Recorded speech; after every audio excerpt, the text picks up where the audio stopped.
Asante kwa sababu ya ibada njema tuliyoiona asubuhi ya leo. Mahali ambapo pa kukutanika tukuabudu wewe, tukusifu na tusikize neno lako na kukutolea sadaka. Huku tukijua kwamba Mungu leo ni siku yetu. Ulimtoa Yesu kwa ajili ya kufa na kufuka, achukue makosa na dhambi za kila mwanadamu, ambazo kwa hiyo Mungu wa mbinguni tuliupata ukombozi wetu. Asante kwa ajili ya asubuhi hii. Tuendapo sikiliza neno lako, tunaomba usikivu na kila mmoja akapata kupokea yale Mungu umemkusudia. Ni katika jina la Yesu Kristo, mwana wa Mungu aliye hai, tunaomba, tuseme wote amen. Tumpe Yesu makofi mazuri. Asante praise team. Bwana Yesu asifiwe. Mwana kondoo ameshinda. Kama uko karibu na mtu, mwambie shalom. Haleluya. Ninamshukuru Mungu tena asubuhi ya leo kupata nafasi ya kusimama mbele yenu na kuweza kushiriki pamoja na wewe baraka hizi za Pasaka. Ni furaha yangu kwamba tumetokea asubuhi ya leo kwa wingi ili tuweze kufurahi na kuweza kumshukuru Mungu katika siku hii ambayo ni ya pekee kwangu na kila mmoja aliyemwamini Yesu. Leo, asubuhi ya leo, ni ya siku ambayo Yesu alichukuliwa na kwenda kuhukumiwa, na saa 9 jioni alikata roho. Bwana asifiwe. Kwa hiyo ni siku ya tofauti sana katika siku za historia za tangu kuumbwa kwa mwanadamu. Leo ndo siku ya ukombozi wa mwanadamu. Tumpe Yesu makofi mazuri. Bwana asifiwe. Mambo ya Walawi 17. Tunazungumzia bado Pasaka yetu, lakini nichukua andiko la Walawi 17 na mstari wake wa 11, nasema, kwa kuwa uhai wa mwili huu katika damu, nami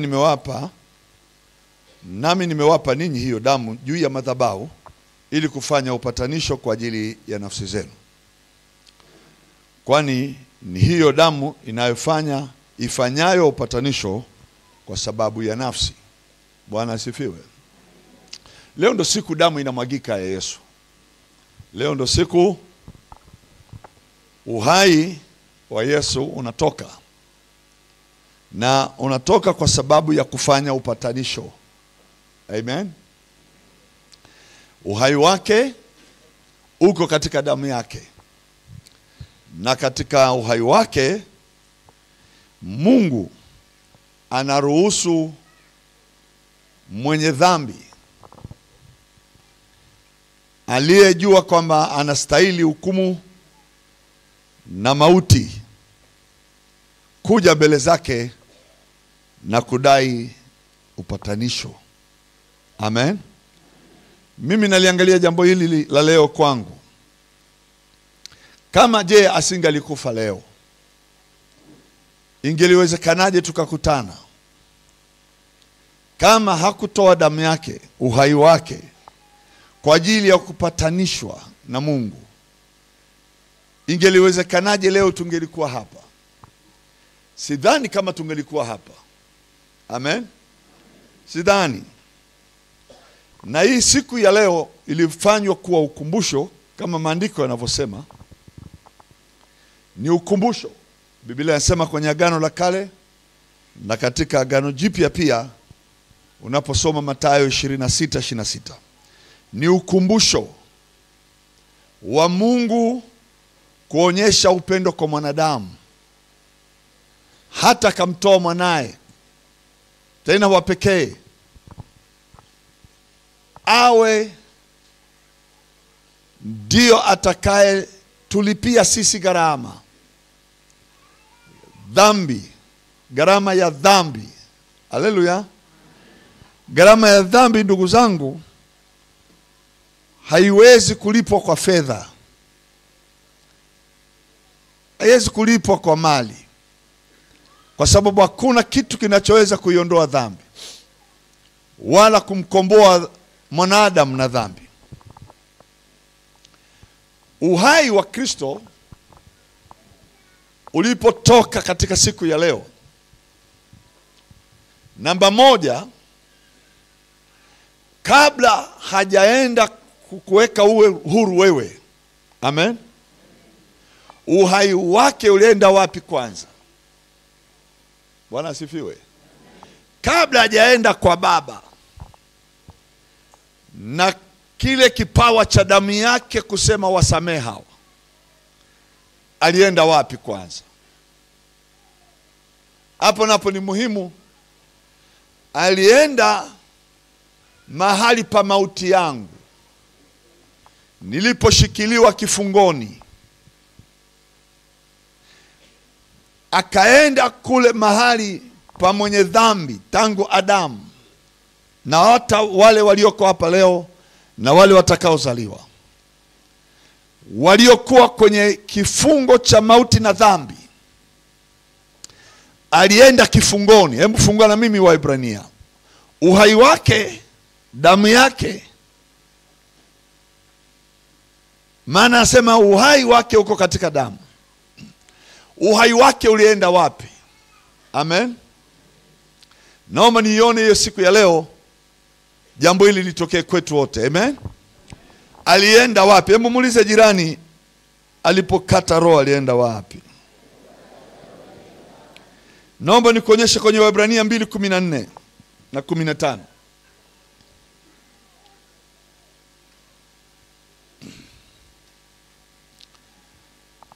Anasema basi, Waebrania sura ya 2 mstari wa 14. Basi kwa kuwa watoto wameshiriki damu na mwili, yeye naye vivyo hivyo alishiriki hayo, ili anaonyesha sababu, ili kwa njia ya mauti damu yake inatoka, uhai wake unatoka, amuharibu yeye aliyekuwa na nguvu za mauti, yani ibilisi. Kabla ya kukomboa wewe. Amen. Sema amen, amen. Jambo la kwanza alichokifanya uhai wake ulipotoka, alienda kumharibu. Sema amen, amen. Yeye aliyekuwa na nguvu za mauti, yani ibilisi. Ndugu zangu, tuko pamoja? Leo hii, leo tarehe hii ya leo, hii ni kalenda ya siku hasa ya leo ya ukumbusho kwa Wayahudi na kwa mataifa. Ndio siku hasa Mungu alipoingia katika kupatana na wewe. Lakini anapatanaje na wewe wakati mshtaki wako anaye nguvu? Sawa sawa, Anapatanishwa na wewe wapi wakati adui yako bado anaye nguvu? Kwa hiyo cha kwanza alienda kumharibu yeye aliyekuwa na nguvu za mauti, yani ibilisi. Hebu sema ibilisi. Ameharibiwa. Sema hana nguvu tena juu ya maisha yangu. Kanisa, tunaenda sawa? Ni leo hii. Amen. Siku ya tatu alipofufuka, ndipo alichukua damu yake, alienda kwa Baba. Wanawake walitaka kumshika pale mlangoni walipomkuta amefufuka. Akamwambia msiniguse maana bado sijaenda kwa Baba. Alikuwa anaipeleka damu mbele za kiti cha rehema, akusamehe makosa yako, dhambi zako na hatia yako, kwa sababu mshitaki hayupo tena kwetu. Weka mkono kifuani, sema sidaiwi deni lolote. Sema mashitaka yangu yote aliyekuwa ananishitaki ameharibiwa. Ana nguvu tena. Amen. Pigia Yesu makofi mazuri kabisa. Wapendwa ndugu zangu, Ukristo sio dhehebu. Ukristo ni uhalisia wa lile tukio leo lilotokea. Amen. Tukio la tofauti sana, la mimi niliyekuwa sifai, nisingestahili hata kwa chochote kuweza kukaa na kukubaliwa na Mungu. Nilikuwa siwezi kustahili, lakini Yesu kafanya jambo moja. Amen. Nafsi yake, uhai wake, anasema kwenye kitabu cha Yohana 10. Hebu tusome Yohana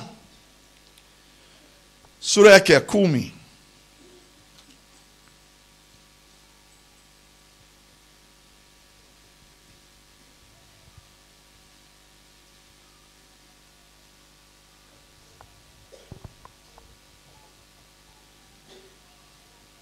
Mstari wa 17. Nachompenda Yesu ni hichi. Sema amen, amen. Anasema ndiposa Baba anipenda, kwa sababu natoa uhai wangu ili niutoe tena. Yaani yeye ana amri ya kufa kwake na ana amri ya kujirudisha tena kwenye uhai. Haleluya. Hakuna mtu aniondolae, bali mimi naotoa mwenyewe. Nami ninao uwezo wa kutoa, ninao na uwezo wa kutoa tena. Agizo hilo nalipokea kwa Baba yangu. Kifo cha Yesu ndugu zangu, sio Yesu analazimishwa kufa na mtu. Hapana. Haleluya. Ni ile tendo la upendo wake. Haleluya. Ni ile furaha yake mwenyewe. Tungelisoma Isaya 53 ungeligundua hiyo. Alivyotoa uhai wake kwa furaha. Amen. Yaani sio yule mtu anaenda kufa huko anajutia kwa nini naenda kufa kwa ajili ya hawa watu. Hapana. Alikuwa hana majuto. Anaenda, Biblia inasema kwenye kitabu cha Wakolosai ile sura ya 2 mstari wa 15, 14, alikuwa anaenda msalabani kwa mkogo, akishangilia katika msalaba ule. Haendi kinyonge kama tunavyosema kwamba alikuwa mnyonge. Ndani ya nafsi yake alikuwa amejaa furaha ya kujua anamharibu anayesimama kinyume na sisi. Anakuondoa wewe mautini, anakuondoa wewe kwenye hukumu, anakuondoa kwenye dhambi, anakupatanisha na Baba. Pigia Yesu makofi mazuri. Kama unanielewa sema sauti kubwa amen. Hebu sema alitoa uhai wake mwenyewe. Hakuna mtu alimuua Yesu. Kuna watu wanafikiri watu walimuua Yesu. Yesu hajawawa na watu. Anautoa yeye na anaurudisha yeye mwenyewe.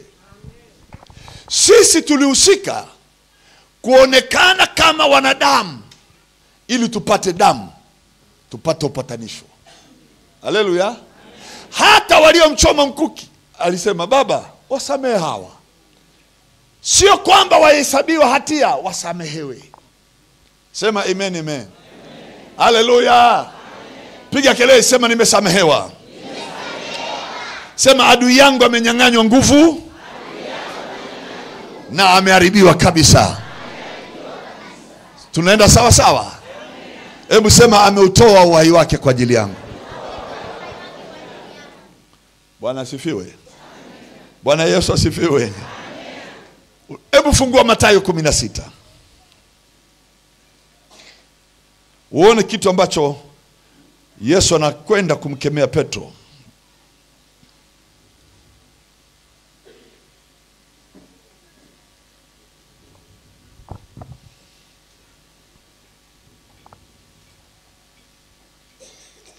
Mathayo mtakatifu 16 mstari wake wa 21 na kuendelea.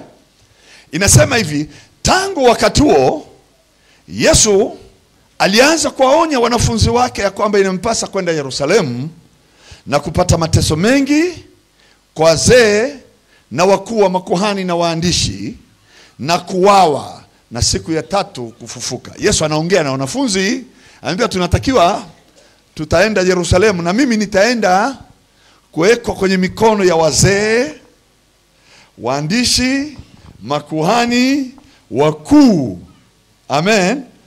Na kuwawa na siku ya tatu nafufuka. Yaani huyu anaongea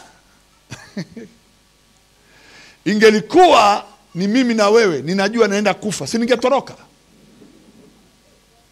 Watu wa Mungu, mpo pamoja na mimi? Pastor, ungebaki wewe? Ningetoroka bwana. Mwambie mwenzako, wewe unajua waizi wanakuja, utabaki hapo? Nina rafiki yangu mmoja pale Arusha, mfanyabiashara wa madini. Yeye mara nyingi ni mtu mtukutu, anajuana na watu, anajuana na maskari, anajuana na polisi. Na hata watu wengine wanapotafuta wenye pesa kutafuta silaha, anawasaidia kununua silaha. Anaonyesha jinsi ya kupita, anapata msaada kwa sababu wamepata mahela mingi, kwa hiyo hawana jinsi ya kujua jinsi ya kujilinda. Sasa siku moja akaonekana anatembeza jiwe la thamani mjini kuuza.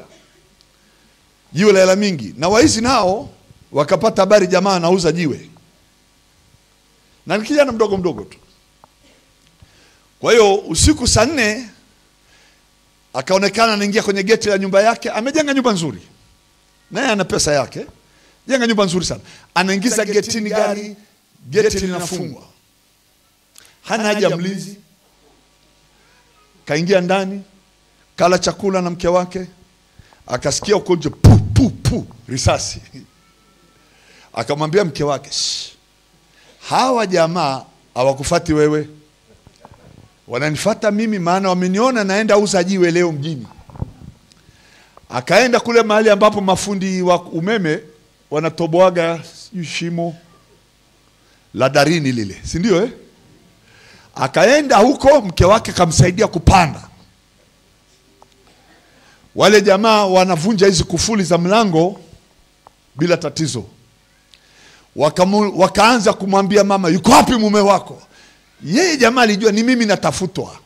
Amen. Na Yesu anajua makuhani, waandishi wanamtaka. Si angetoroka kama hataki kufa? Mnanisikia nyi wapendwa? Wewe ungebaki?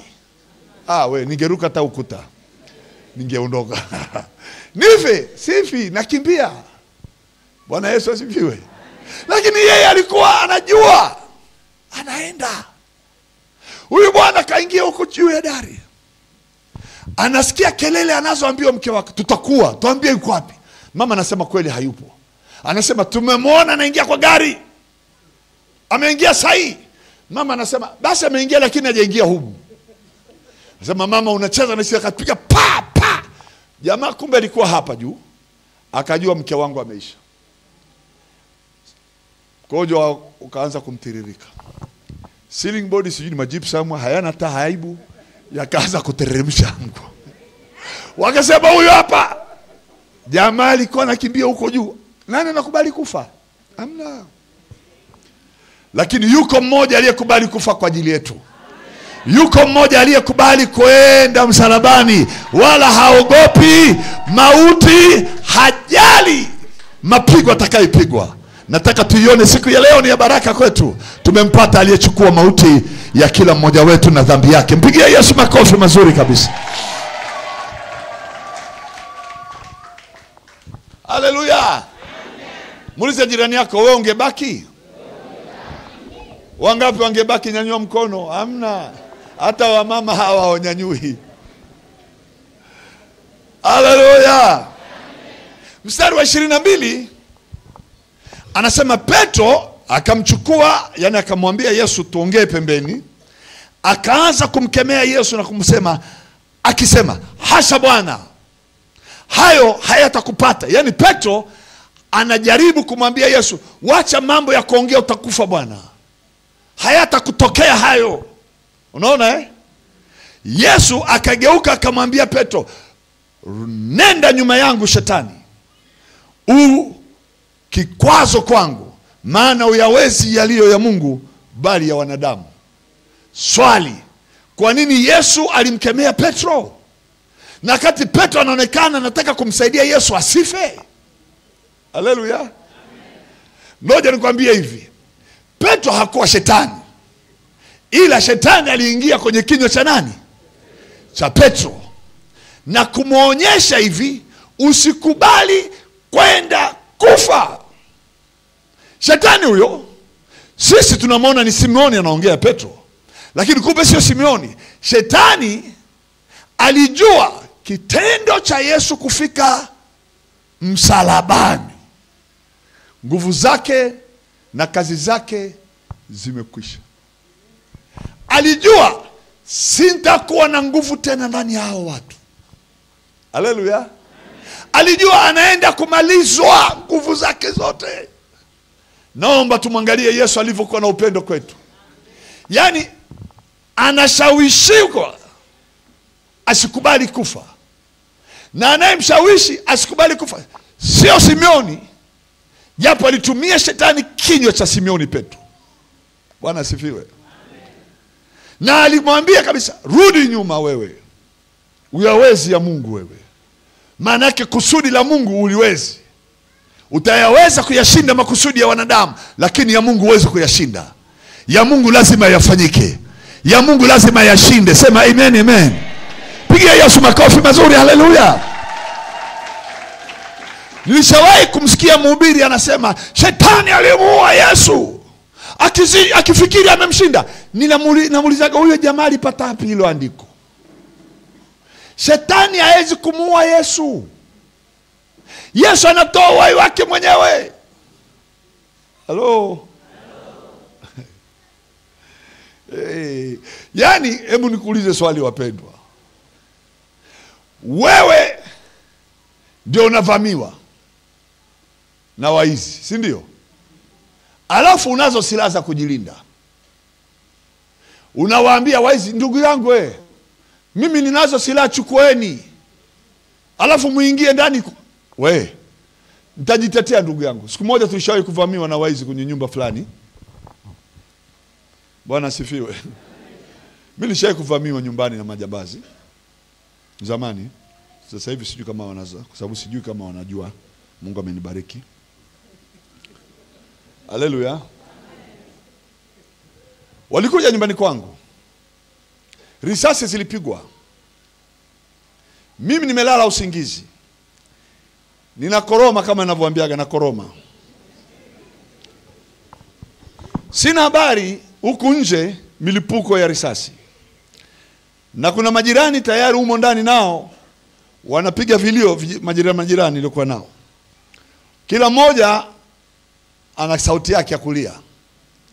Mke wangu ananiamsha, baba amka, tumevamiwa. Mimi sijui. Amka.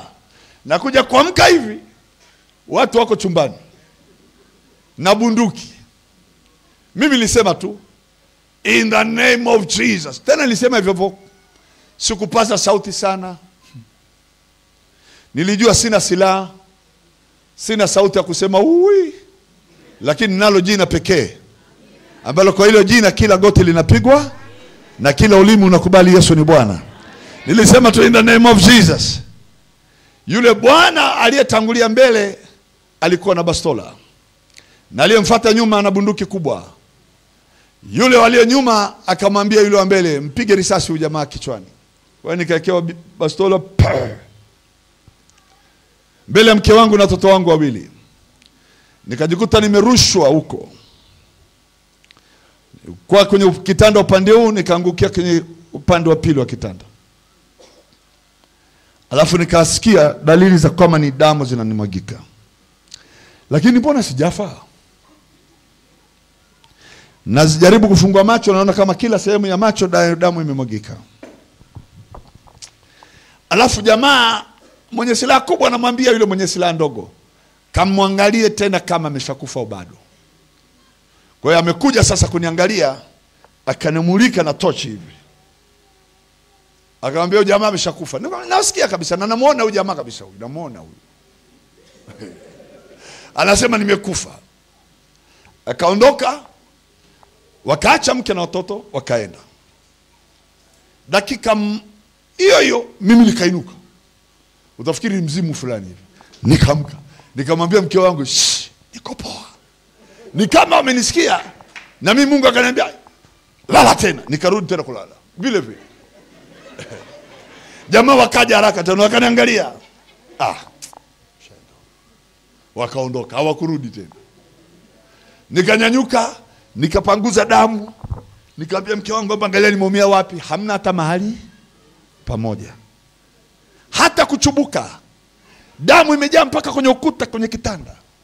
Wapi nimeumia hamna. Polisi wamekuja, tumeokota marisasi, maganda ya risasi. Tumeona na risasi zingine ziliingia kwenye uvungu wa kitanda hiki, imetokea kule mpaka kwenye ukuta kule. Tumeenda hospitali. Nikaenda nikasafishwa, nikaogeshwa na wadada wa hospitali, wale madokta. Wakaninyoa kutafuta wapi nimeumia, hamna. Polisi wanasema, "Sasa wewe umepigwa risasi." Ngoja nikwambie hivi, adui ameshindwa, sema ameshindwa. Sema amenyang'anywa nguvu. Baadaye tunarudi kuuliza nyumbani, "Jamani, ile damu mke wangu ilikuwaje? Hebu nishuhudie." Polisi nao wanashuhudia. "Hebu tushuhudie ilikuwaje." Sema walikuja, wakaweka bunduki kwa uso, wakapiga, mume wangu akaangukia huko. Sasa hii damu yote hii, mbona hajaumia? Baadaye nakuja kupata akili, sio damu yangu. Yeye mwenyewe ananiambia, "Sio damu yako, ni ya kwangu. Hiyo iliyokuwa juu yako sio ya kwako, ni ya kwangu." Tunalindwa na Mungu. Hebu sema amen, amen.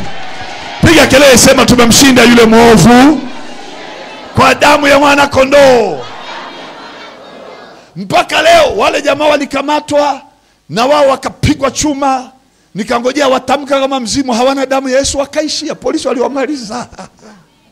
Mimi ninadunda mpaka leo. Wacha bwana. Na mimi naamini kuna watu walishawahi kukuwekea sumu lakini hawajawahi kufa. Kuna watu wameshakutegea mitego mahali lakini damu ya Yesu inatulinda kila siku na maadui hawana nguvu na wewe. Ibilisi amenyang'anywa nguvu. Unajua waliweza kukutegea mara ngapi ujui? Ujui umetafutwa na adui zako tangu mtoto. Si ajabu mimba uliobebwa wewe na mama yako ilikuwa ife siku nyingi, ulikuwa ufie tumboni. Hebu sema, Mungu ameniokoa. Ana sababu na mimi. Hawataniweza. Nilishashinda tangu tumboni mwa mama yangu. Unajua wanasayansi sijui ni waongo. Mimi sijui, mimi sijasoma sayansi. Kwanza mimi nilifeli sayansi. Na hakuna somo nilikuwa nachukia kama sayansi. Mimi nilikuwa nataka hesabu, nijue jinsi ya kupata hela. Basi. Hii mambo ya kuniambia sayansi niliwaachia wengine wakasome.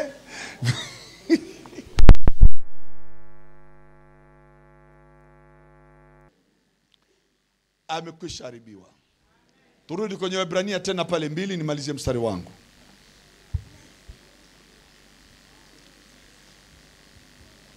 Mnaendelea kunisikiliza? Amen. Unayo furaha? Amen. Waebrania ile 2.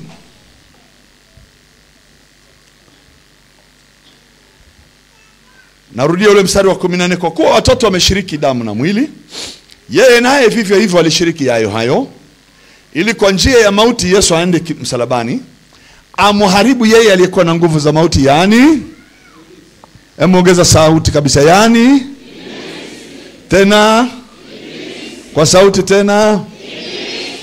Ana jina la pili anaitwa nani? Shetani. Hebu sema shetani.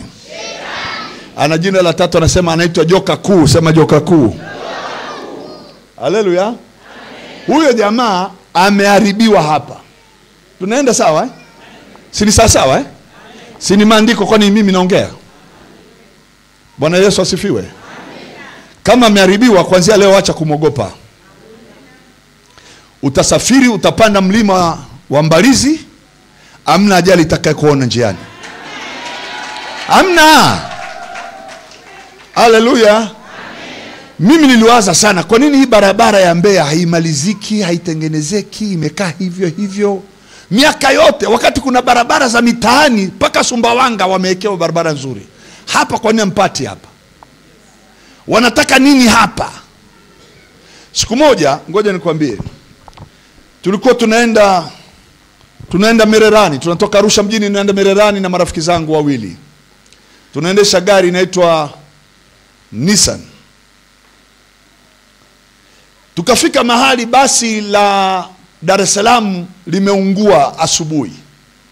Limeungua lenyewe tu. Tunatoka Mererani tukasema, hivi unajua lile basi liliungua hapa? Liliungua?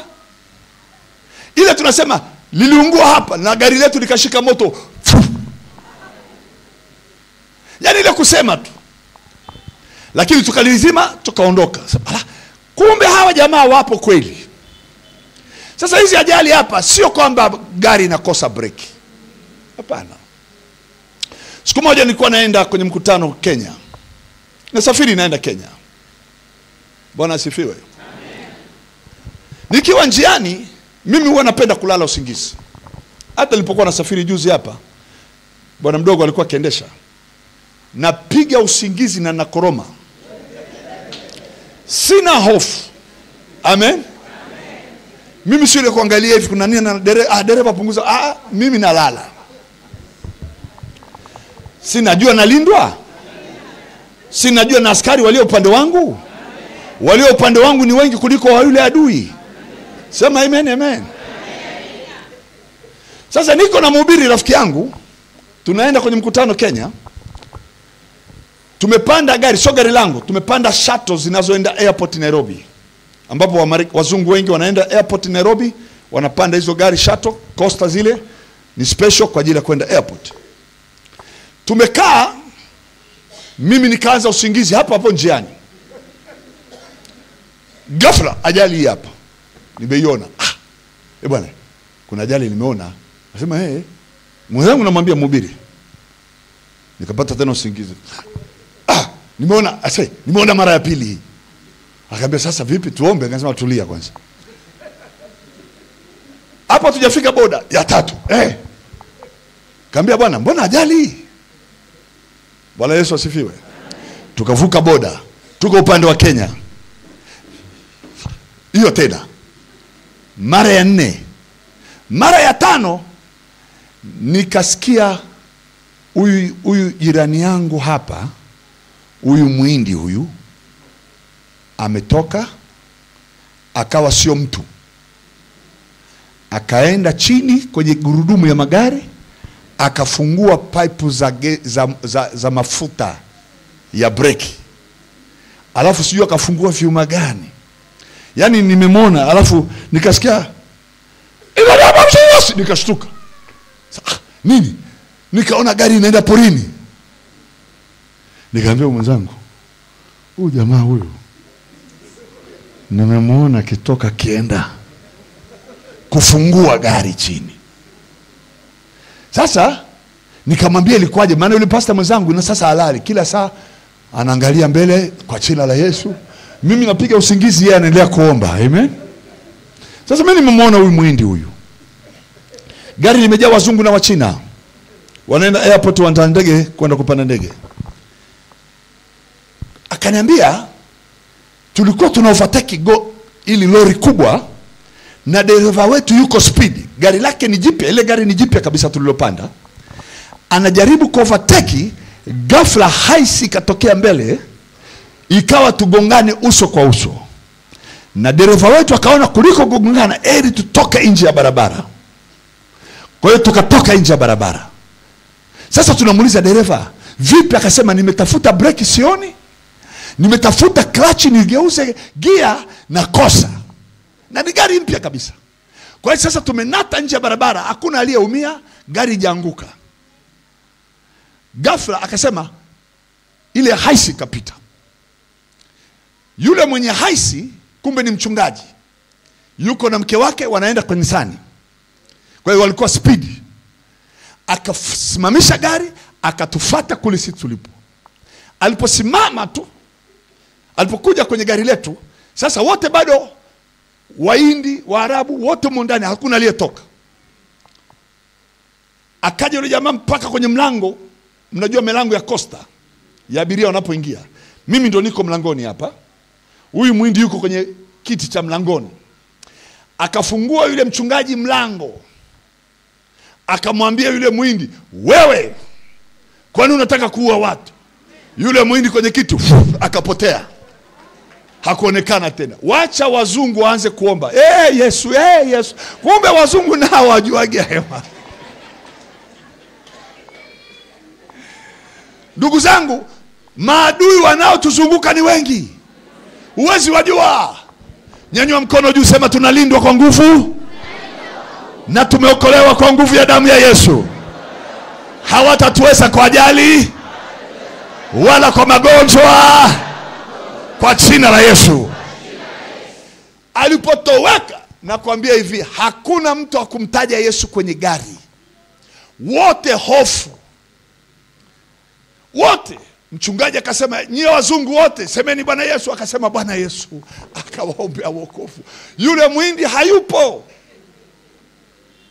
Sasa na mimi naamini zile roho zinazotafuta damu hapa, zinazotafuta damu, kuanzia saa hii, mtu aliyoko hapa ananisikia, unatoka na nguvu ya Mungu. Ukipita kwenye mji huu kwa miguu, ukipanda kwenda Mbeya mjini kwa gari, iwe kwa jinsi yoyote, uwepo wa Mungu utakuwa unakuzunguka, na ile miungu inayetafuta damu haitakuweza katika jina la Yesu. Sema amen. Na kwa taarifa yako, haya mashetani ndiyo yanachelewesha barabara isitengenezwe. Serikali inatafuta kuweka nguvu zote, sijui wanakwama wapi, hawajakosa pesa lakini mbona imaliziki? Ngoja nikwambie, Absalom amesimama Mbalizi leo, hakutatokea tena ucheleweshaji. Bwana anaenda kuwapa nguvu watu wa serikali, iwe iwayo, barabara mwaka huu lazima imalizike. Na sio kwa sababu mimi nasema tu, ni kwa sababu wewe ulioko hapa sahihi. Hebu sema damu ya Yesu kwa juu yangu. Hebu jisikie vile kama unasikia kabisa uko kwenye damu ya Yesu. Alafu sema hivi, kuanzia leo, serikali ya Jamhuri ya Muungano wa Tanzania haitashindwa tena kumaliza mradi wa barabara hii. Na tunaamuru sasa ujenzi ufanyike haraka, usiku na mchana, kwa jina la Yesu. Amen. Sisi tunabaki kulaumu tu, tunalaumu serikali, kumbe majini yamekaa hapa. Sasa viongozi wengine tunao, lakini si kwamba ni wao wanakula hela, ni kwamba wamevamiwa. Kuna mkandarasi anavamiwa, fundi anakuja pale, anapima, anashindwa, anarudi, anaumwa tumbo, anaharisha mwezi mzima, harudi kazini. Kwa jina la Yesu. Tunamharibu yule aliyeingia kwenye huu mtaa. Hata kunywa damu ya watu wa mji huu tena kwa jina la Yesu. Tunaiamuru barabara hii ianze kutokea huko Uyole, ipelekwe mpaka Tunduma kwa jina la Yesu. Piga kelele, sema amen. Tunaipenda serikali yetu Bwana. Itamaliza hiyo kazi. Lakini kuna majini, mashetani yanakaa hapa, yanataka damu za watu tu. Sasa hanyu ya mtu tena. Sema amen, amen. Sema kwa jina la Yesu, hakuna dereva atakayeangusha gari tangu sasa, wala mtu yoyote atakayeampoteza maisha yake katika barabara yetu tangu sasa. Amen. Piga makofi mazuri kwa Yesu. Mstari wangu wa 15 kwenye Waebrania 2 inasema, awaache huru. Mnasikia hiyo lugha Anaharibiwa ibilisi, alafu ananyang'anywa nguvu na mamlaka juu yako, alafu anaachiliwa mtu. Amen. Anaachiliwa mtu aliyoko hapa. Awaache huru wale ambao mko hapa. Maisha yenu yote kwa hofu ya mauti mlikuwa katika hali ya utumwa. Anaharibiwa ibilisi, alafu wewe unaachwa huru. Sema amen, amen. Si unaona raha ya Pasaka hiyo? Jamani, tuna sababu gani ya kuogopa tena? Anaharibiwa adui, alafu mstari wa 15 unaachwa huru. Wewe ambaye kwa maisha yako yote kwa hofu ya mauti ulikuwa katika hali ya utumwa, kuanzia leo Mungu ametangaza uhuru wako.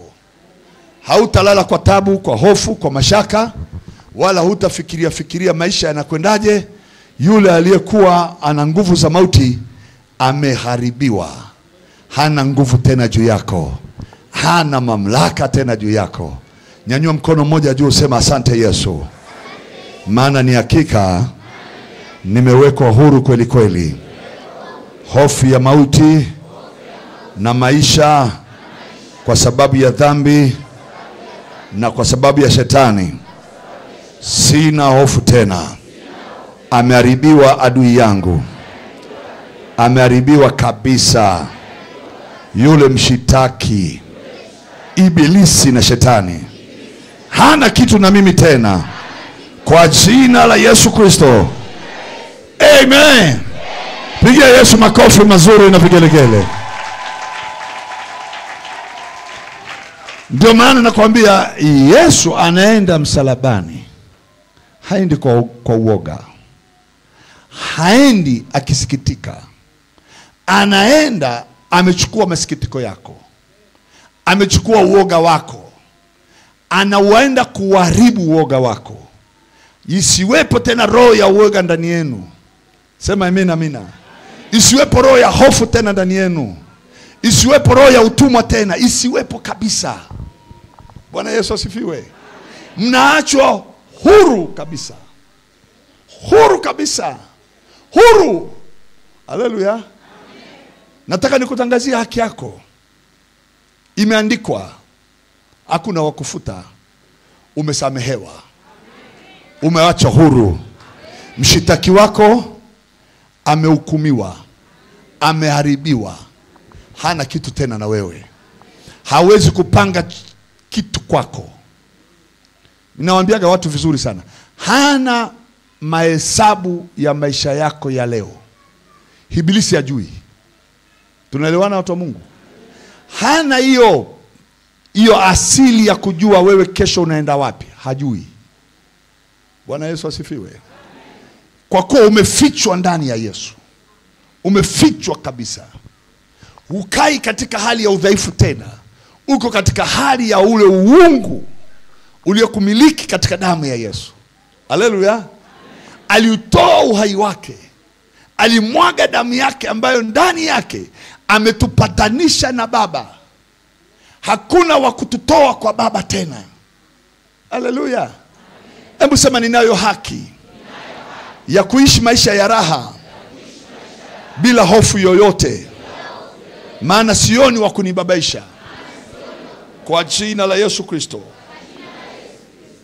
Amen. Funga macho nimshukuru Mungu kwa ajili yako. Baba wa milele, Muumba mbingu na nchi, msamaha umetangaza na adui wetu umemharibu. Hana nguvu tena katika maisha yetu. Hana utawala juu ya maisha yetu. Hayajui maisha yetu kuingia na kutoka kwetu. Hajui. Umetuingiza ndani ya Baba, na Baba anaishi ndani yetu. Nasi tunafurahishwa na maisha katika Baba na katika Mwana na katika Roho. Hatutatembea kwa hofu duniani, nasi tutatembea kwa furaha na uzima mkamilifu bila uoga wowote. Katika jina la Mungu Baba na Mwana na Roho Mtakatifu tuseme amen. Mungu akubariki. Mpe Yesu makofi mazuri kabisa.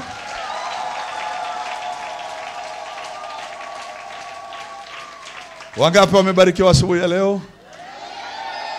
Unayo amani? Ndugu yangu, anza kuwa na furaha kuanzia leo. Usiwe na sababu ya kuogopa tena. Hatuna wa kutuogopesha. Haleluya. Amini ya kwamba uko huru kuanzia sasa. Mshtaki wenu, adui yenu ibilisi hana nguvu tena, kwa sababu Yesu ameshamharibu. Mimi ninayo furaha, ninasema na wewe na Pasaka yako iwe Pasaka njema. Sema amen. Baba mchungaji, karibu tusaidie kumaliza.